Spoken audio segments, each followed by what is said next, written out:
Hello bachcho, let us read the question first, and the question is find the general solutions of the following equations. Sec 3x is equal to minus root 2. So to solve this question, first of all we'll write some key concept here.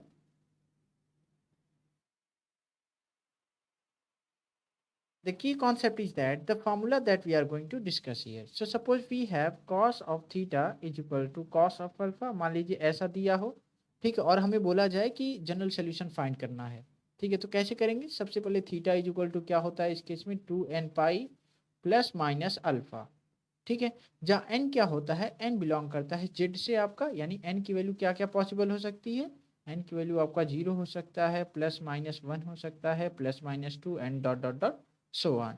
Okay, तो अब question को देखते हैं, question है क्या अपना actually.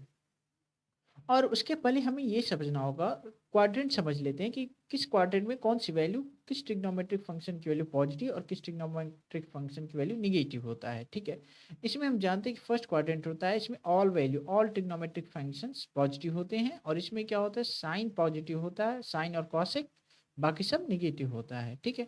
और third quadrant में हम जानते हैं टेन और कॉट पॉजिटिव होता है, बाकी सब निगेटिव होता है, और फोर्थ की बात करें कॉस और सेक पॉजिटिव होता है, बाकी सब निगेटिव होता है, ठीक।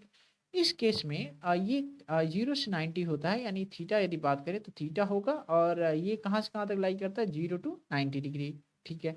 और यदि सेकंड क्वाड्रेंट की बात करें, हम जानते हैं 90 डिग्री से 180 डिग्री तक की रेंज होती है ये। तो इसके लिए सोल्यूशन की बात करें तो 180 डिग्री माइनस थीटा इसका रेंज होता है, ठीक है। और बात करें टी की, तो टी की यहाँ यानी थर्ड क्वाड्रेंट की बात करें तो ये क्या होता है, 180 डिग्री प्लस थीटा रेंज होता है, यानी ये 180 डिग्री से लेकर के 270 डिग्री तक की वैल्यू को होल्ड करता है, ठीक है। यदि फोर्थ क्वाड्रेंट की बात करें, यानी जहाँ पे कॉस और सेक की वैल्यू पॉजिटिव होती है, उसकी वैल्यू होता है, रेंज होती है उसकी 360 माइनस, ये होती है वैल्यू। चलिए क्वेश्चन को देखते हैं अब। तो क्वेश्चन हमारे पास दिया गया है sec 3x, sec 3x that is equal to minus root 2। और हम जानते हैं कॉस क्या होता है, सेक का उल्टा होता है, यानी हम यदि इसको ऐसा लिखना चाहें कॉस 3x, तो हम इसको लिख सकते हैं माइनस रूट 2, ठीक। आगे सॉल्व करते हैं और हम ये देखेंगे कि कॉस 3x की वैल्यू हमें मिलता है -1/√2, ठीक है। तो अब हमें ये जानना होगा कि actually cos 3x is equal to -1/√2। उसके पहले हमें ये जान लेते हैं कि कॉस x कब, यानी कॉस थीटा की वैल्यू 1/√2 कब होता है, ठीक है। पहले हम ये जाने, हम जानते हैं कि थीटा की वैल्यू 1/√2 पाई/4 पर, यानी 45 डिग्री पर होता है, ओके। अब हम ये देखेंगे कि -1/√2 कब होता है, ठीक है। तो उसके पहले हमें ये समझना होता है कि कॉस की वैल्यू निगेटिव कहाँ होती है।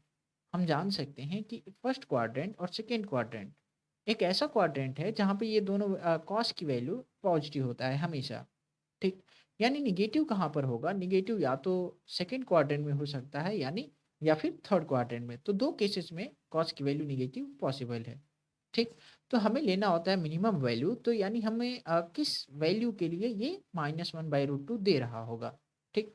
और हम यहाँ पे यदि मेंशन करना चाहें कि cos theta is equal to cos of पाई/4, ये हम मेंशन कर रहे हैं इसको, इसके लिए, ठीक है। तो यानी ये क्या लिखेंगे कि theta lies in first quadrant,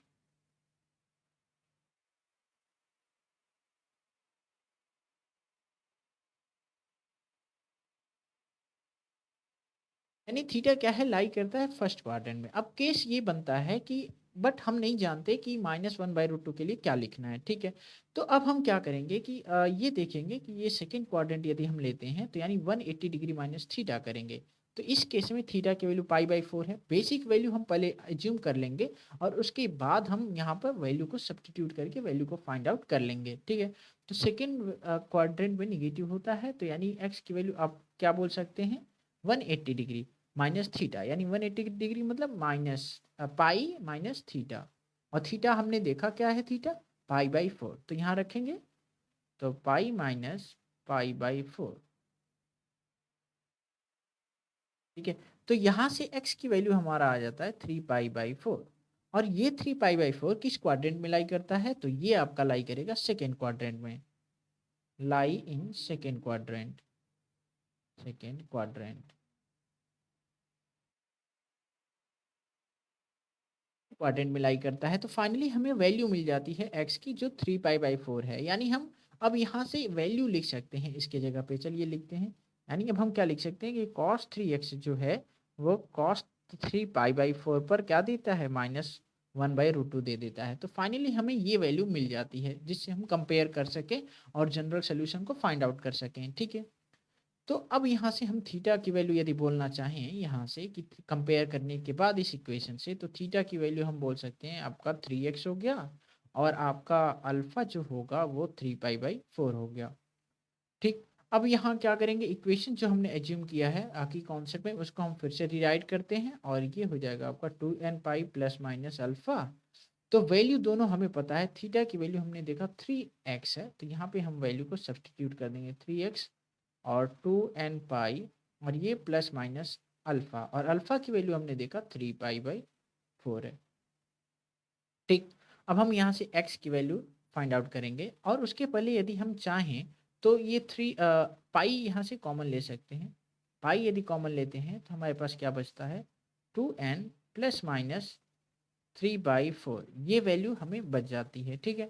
और ये 3 से हम डिवाइड करेंगे तो ये आपका यहाँ आ जाता है, ओके।